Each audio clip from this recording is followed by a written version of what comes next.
L'Alsace, terre d'excellence, où l'histoire se lie à chaque coin de rue. Entre ses vignes réputées, ses châteaux sentinelles et ses cités à la beauté intemporelle comme Vieux-Brisac, la région tire sa force d'un lien indéfectible avec le Rhin. Véritable artère vitale, le Rhin permet depuis des siècles l'acheminement des matériaux et des matières premières.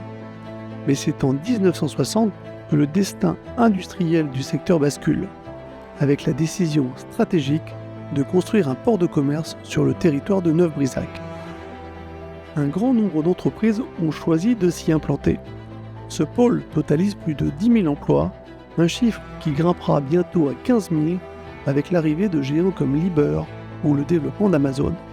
On peut considérer que le Rhin est un bel emplacement stratégique de déplacement pour pouvoir faire des transports internationaux, qu'on a un bel emplacement.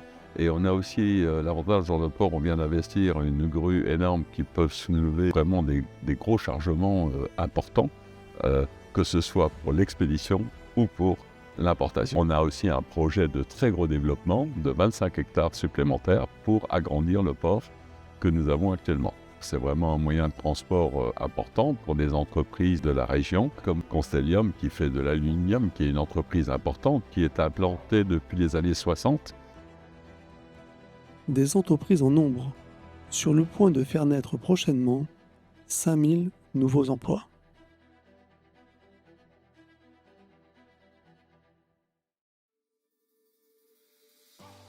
Pour accueillir cette nouvelle population, une ville a été choisie, Neuf-Brisac, et plus particulièrement le joyau architectural de l'ancienne caserne Suzoni.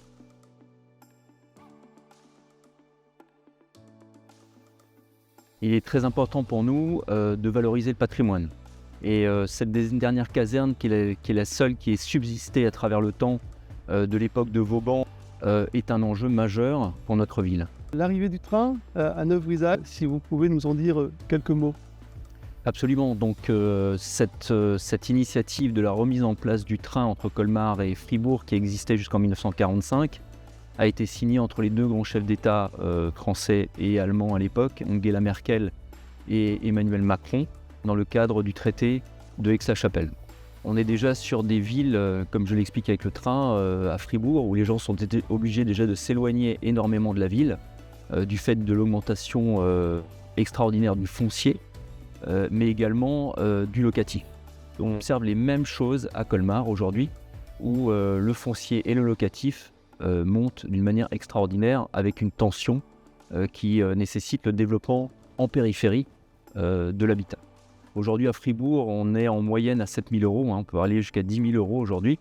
Et à Colmar, on a des projets entre 5 000 et 10 000 € aujourd'hui du mètre carré. Donc c'est clair que les gens vont, de par le pouvoir d'achat, de par la diversité des possibilités, devoir s'éloigner. Et on n'est pas très loin. Bien sûr. On est équidistant à 20 minutes en voiture, demain peut-être 15 minutes en train. On est tout à fait stratégique dans un environnement qui est plus citadin sur un milieu rural. On a tous les atouts aujourd'hui pour jouer un jeu intéressant sur le territoire. Et merci à vous de faire des beaux logements à proximité pour développer l'industrie et notre port. Alors, vous aussi, n'hésitez pas à rejoindre ce formidable projet monument historique et devenez propriétaire à partir de 200 000 € d'un morceau du patrimoine français.